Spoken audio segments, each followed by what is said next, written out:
The next day, Giuseppe and I rode out on a pair of fine bay horses from Kew's stables into the old hunting park, soon relaxing back to our easy companionship, once away from others' nosy eyes. I felt sure the English would disapprove of friendship between master and servant, or at least would claim so.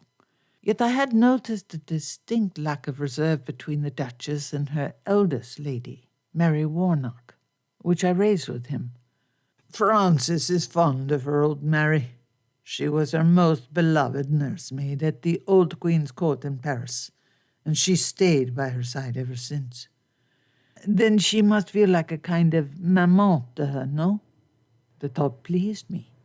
Her Duke had died some years before, and I imagine she must be lonely for affection, especially when the King's favours were generously shared amongst so many.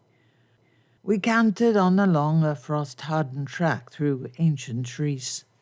The December morning was bright but frigid, and we wore fur-lined riding cloaks over our Brandenburg coats, with our mount's breath blooming around us in billowing clouds. The track led to an open glade, which, to my startled surprise, was already occupied by the Duchess and her lady, Anne Hyde. I bowed, doffing my hat, hoping Giuseppe had done the same behind me. Florentine servants do not often do this without direct instruction. Or was that just mine? I halted my horse alongside them. Your Grace.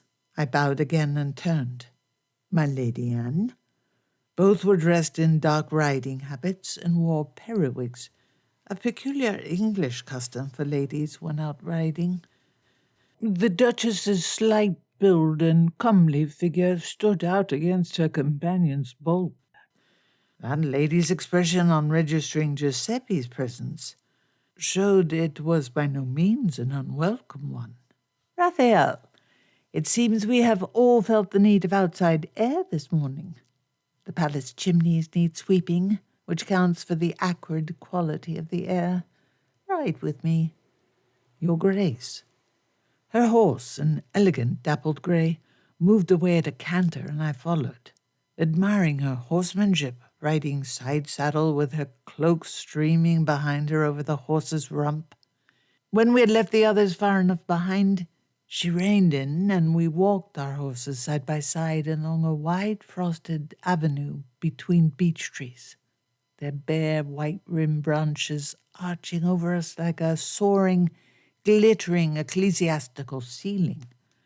The horses' hoofbeats and the jingle of their bridles echoed in the still air. I wonder what you find quite so enticing about Charlotte Canford. She gave me a hard stare. You could do so much better. She must have read something in my expression, for she threw back her head, laughing with some abandon. No, Raphael, I do not mean me. Heat flamed upon my face because that was just what I had thought, and how much the prospect pleased me. Of course not, Your Grace.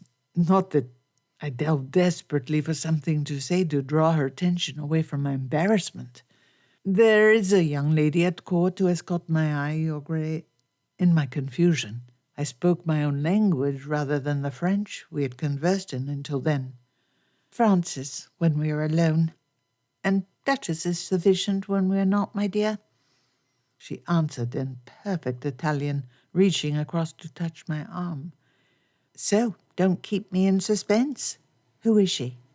Susannah Gresham. Ah, yes.